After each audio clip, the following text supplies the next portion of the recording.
है बच्चों, तो स्वागत है physics academy by DP sir में। हम लोग क्लास 12 की जो है धारामापी का अमीटर में रूपांतरण देखेंगे, जो कि एग्जाम की दृष्टि से बहुत जो है इम्पोर्टेंट है। तो धारामापी का अमीटर में रूपांतरण, तो क्या करता है अमीटर, कौन सा काम करता है अमीटर, ठीक है, उसको परिपथ में किस तरह से यूज करते हैं, उसका रेजिस्टेंस कितना से कितना होना चाहिए, ये सब चीज हम थोड़ा सा जो है देखेंगे धारामापी का अमीटर में रूपांतरण। ठीक है, चलिए धारामापी का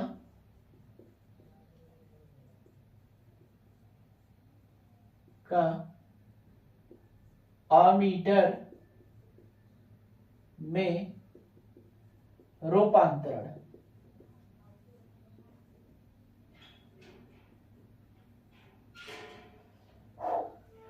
धारामापी के अमीटर के रूपांतरण में जो है सबसे पहला काम ये समझेंगे कि अमीटर करता क्या है। ठीक है, अमीटर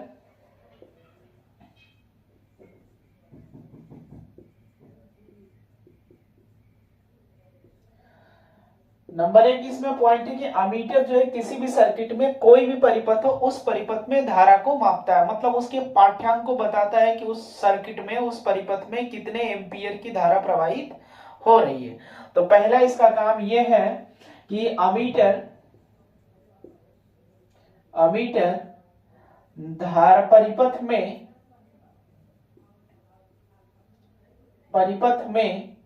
धारा को मापता है। ठीक है, दूसरा इसका काम है कि कोई भी अमीटर हो किसी भी सर्किट में जोड़ रहे हो तो अमीटर को जब भी सर्किट में जोड़ते हैं तो हमेशा उसको सर्किट में श्रेणी क्रम में जोड़ा जाता है। किस क्रम में जोड़ेंगे? श्रेणी क्रम में जोड़ेंगे अमीटर को। ठीक है, तो अमीटर को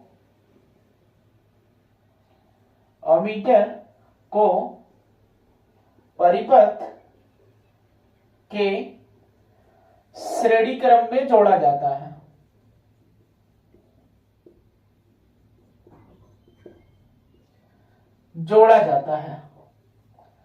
तीसरा ये है कि अमीटर का जो रेजिस्टेंस होना चाहिए, जो अमीटर यूज करते हैं व्यवहारिक अमीटर, उसका रेजिस्टेंस एकदम कम से कम होना चाहिए ताकि जो है सर्किट में यूज करने से धारा में क्षय न हो, धारा की रीडिंग को अच्छे से अच्छे जो है माप वो बता सके। इसलिए परिपथ में उसे किस क्रम में जोड़ा जाता है? श्रेणी क्रम में। ठीक है, तो अमीटर को परिपथ में श्रेणी क्रम में जोड़ते हैं। ठीक है, जब भी किसी अमीटर को परिपथ में जोड़ेंगे तो अमीटर को परिपथ के श्रेणी क्रम में जोड़ा जाता है, या परिपथ में श्रेणी क्रम में मतलब इन सीरीज श्रेणी क्रम में जोड़ा जाता है। ठीक है, चौथा इसमें यह है कि कोई भी अमीटर के अलावा यदि कोई आदर्श अमीटर है, आदर्श का मतलब कि आइडियल अमीटर, तो उस आदर्श अमीटर का जो रेजिस्टेंस होना चाहिए वो शून्य होता है। आदर्श अमीटर का प्रतिरोध शून्य होता है। ठीक है, शून्य इसलिए रखा जाता है आदर्श अमीटर का प्रतिरोध कि किसी भी सर्किट में यूज करने से एक भी एम्पियर की या एक भी परसेंट की धारा उसमें क्षय न हो। तो अमीटर जो है व्यवहारिक जब यूज करेंगे तो उसका रेजिस्टेंस कुछ ना कुछ रहेगा, लेकिन कोशिश करेंगे कि उसका रेजिस्टेंस जो कम से कम हो। ये वाला पॉइंट जो है, अमीटर का प्रतिरोध कम से कम होना चाहिए। ये लाइन अमीटर का प्रतिरोध कम से कम होना चाहिए। ठीक है, अमीटर का जो रेजिस्टेंस होना चाहिए वो कम से कम होना चाहिए। चौथा पॉइंट मैंने लिखा है कि आदर्श अमीटर के जो रेजिस्टेंस होते हैं वो कितने होते हैं? शून्य होते हैं, इसलिए कि उसमें एक भी परसेंट की धारा क्षय ना हो। यदि धारा क्षय नहीं होगी तो अमीटर जो होगा वह एकदम जो अच्छे से अच्छे माप को बताएगा। परंतु आदर्श अमीटर जो है अभी बनाया नहीं गया है। कोई भी अमीटर बनाएंगे तो उसमें जो भी हम वायर यूज करेंगे उस वायर का कुछ ना कुछ रेजिस्टेंस जरूर होगा। ठीक है, और ऐसा ये संभव नहीं है कि हम आदर्श अमीटर बना लें ताकि उसमें जो है धारा का क्षय न हो या उसका प्रतिरोध शून्य हो। जब भी हम किसी वायर को यूज करेंगे तो उस वायर में कुछ न कुछ उसका रेजिस्टेंस जरूर होगा। ठीक है, कोई भी वायर यूज कर रहे हैं हम आदर्श अमीटर बनाने के लिए तो उसमें कुछ न कुछ जो उसका रेजिस्टेंस रहेगा, और रेजिस्टेंस यदि शून्य है तो धारा का क्षय नहीं होगा, लेकिन ऐसा इम्पॉसिबल है। ठीक है, असंभव है। ठीक, ये लाइन हम लोग जो प्रूफ कर कर देखेंगे कि जो अमीटर होता है आदर्श अमीटर, उसका रेजिस्टेंस शून्य होता है कि नहीं होता। यदि शून्य होगा तो धारा का क्षय हो रहा है कि नहीं हो रहा है। ठीक है, इस पॉइंट को हम लोग थोड़ा सा डिटेल में देखेंगे। बाकी तो रूपांतरण हम लोग कर लेंगे, रूपांतरण में बहुत ज्यादा वो नहीं लगेगा।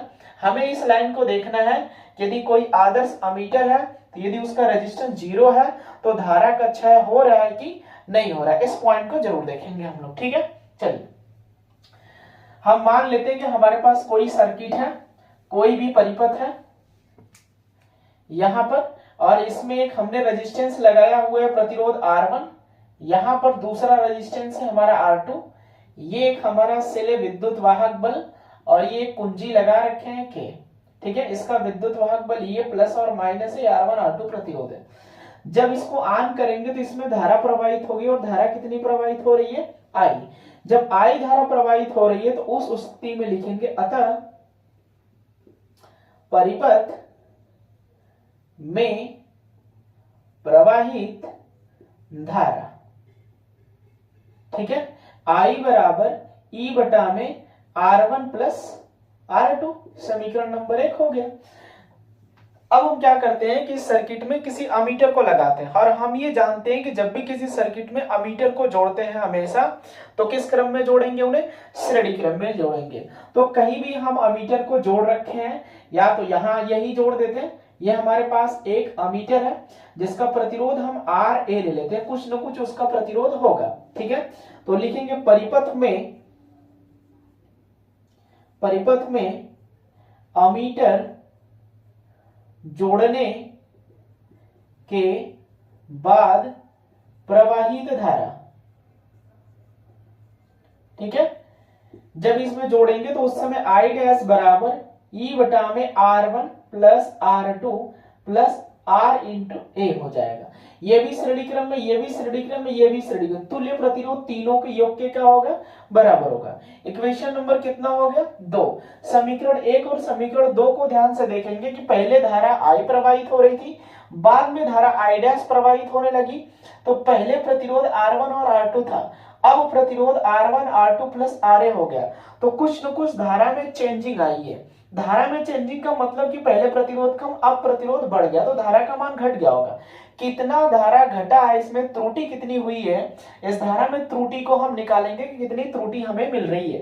तो लिखेंगे धारा में त्रुटि, धारा में त्रुटि, और जब त्रुटि निकालेंगे तो I माइनस I डैश बराबर E बटा में R1 plus R2 minus E बटा में R1 plus R2 plus R into A वाला। ठीक है, दोनों का लसा लेंगे, दोनों के लसा I माइनस I डैश बटा में R1 प्लस R2, एक कोष्टक में R1 plus R2 plus RA। इसका इधर मल्टीप्लाई करेंगे तो ER1 ER2 ERA। इसका इधर मल्टीप्लाई करेंगे तो ये दोनों प्लस में, ये माइनस चिन्ह है तो ये गुणा करेंगे तो इसमें माइनस हो जाएगा। तो ER1 प्लस ER प्लस की जगह ये माइनस है, ये भी माइनस, ये प्लस खत्म हो गया, ये माइनस, ये प्लस खत्म हो गया। ऊपर से क्या बचा है? I माइनस I डैश बराबर ERA R1 प्लस R2 कोष्टक में R1 plus R2 plus RA। ठीक है, हम चाहते हैं कि यदि धारा में कोई क्षय नहीं हो, धारा का मान जो है थोड़ा भी घटे ना, तो उस स्थिति में RA का मान कितना होना चाहिए? 0। यदि RA का मान 0 है तो धारा में कोई क्षय नहीं हो रहा है। तो हम यहां पर देख लेंगे कि यदि RA बराबर 0 हो तो उस स्थिति में I minus I dash is equal to 0। ठीक है, यहां रख देंगे तो मान कितना मिल जाएगा? 0। अर्थात I बराबर I डैश के, मतलब कि जितना पहले धारा प्रवाहित हो रही थी, अब भी अमीटर जोड़ने के बाद धारा उतना ही प्रवाहित हो रही है। मतलब इस अमीटर में कोई धारा क्षय नहीं हो रही है, मतलब इसमें जो है त्रुटि धारा की नहीं हो रही है। तो अमीटर का प्रतिरोध यदि शून्य हो जाए तो उस स्थिति में धारा क्षय नहीं होगी, और जब अमीटर का प्रतिरोध 0 हो जाएगा तो उस समय जो अमीटर होगा वो आदर्श अमीटर हो जाएगा।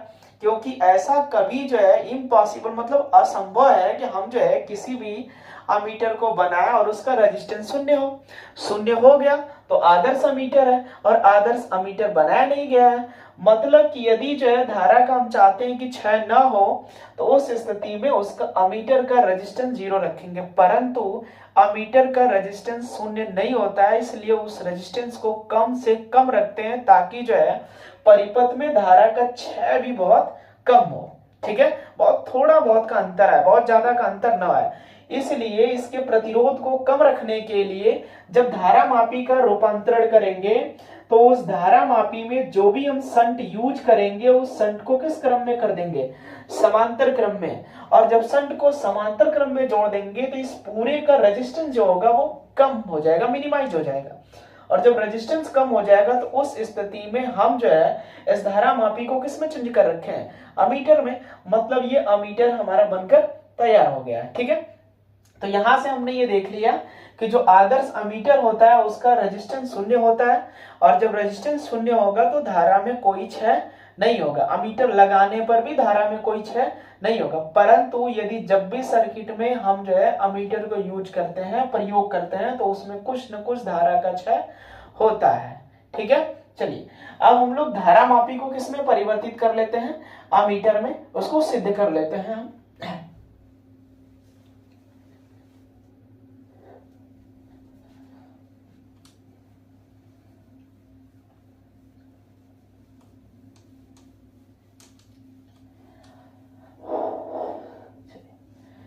हम चाहते हैं कि धारा मापी का जो अमीटर है, अमीटर में रूपांतरण कर रहे हैं, उस अमीटर का प्रतिरोध एकदम कम से कम हो, और जब प्रतिरोध कम से कम हो तो धारा मापी में जब भी किसी संट को यूज करेंगे तो किस क्रम में यूज करेंगे, समांतर क्रम में।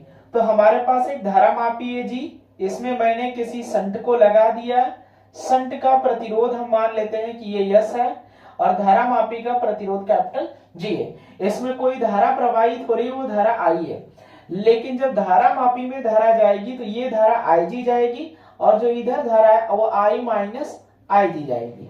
ठीक है, हम ये जानते हैं कि जब सर्किट में धारा मापी में धारा प्रवाहित हो रही है तो इसका विभवांतर और इसका विभवांतर दोनों आपस में बराबर होंगे, क्योंकि समांतर क्रम में विभवांतर समान होता है, धारा समान नहीं होती है। तो लिख सकते हैं अतः समांतर क्रम संयोजन में, समांतर क्रम संयोजन में विभवांतर समान होता है।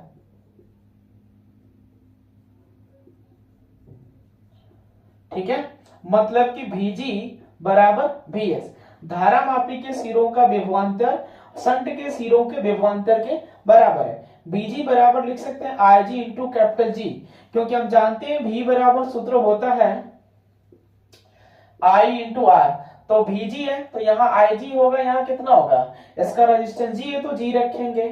VS के जगह पर हम लिख सकते हैं यहाँ पर I minus IG into yes. हमें क्या चाहिए, संट का मान चाहिए, कितने ओम के संट को लगा देंगे कि ये धारा मापी जो है अमीटर का काम करने लगे। तो IG बटा में कैपिटल G बटा में I minus IG is equal to yes. Yes yes yes बराबर IG बटा में I minus IG into capital G। ठीक है, इस सूत्र की सहायता से हम सर्किट में लगे संट के मान को ज्ञात कर सकते हैं कि धारा मापी को अमीटर में रूपांतरण करने के लिए उसके समांतर क्रम में कितने ओम के संट को हम जोड़ रखे हैं। इस सूत्र से हम उसको क्या कर सकते हैं, ज्ञात कर सकते हैं। ठीक है, तो ये हमारा रहा धारा मापी का अमीटर में रूपांतरण। ठीक है, इसके अगले वाले वीडियो में आएगा धारा मापी का वोल्टमीटर में रूपांतरण। आई होप आपको समझ में आ गया होगा। जो भी आपके डाउट्स होंगे आप कमेंट बॉक्स में लिख कर जो है कमेंट कर दीजिएगा। बाकी हमारे चैनल को सब्सक्राइब कीजिए और शेयर कीजिए, अधिक से अधिक जो है इसको शेयर और सब्सक्राइब कीजिए।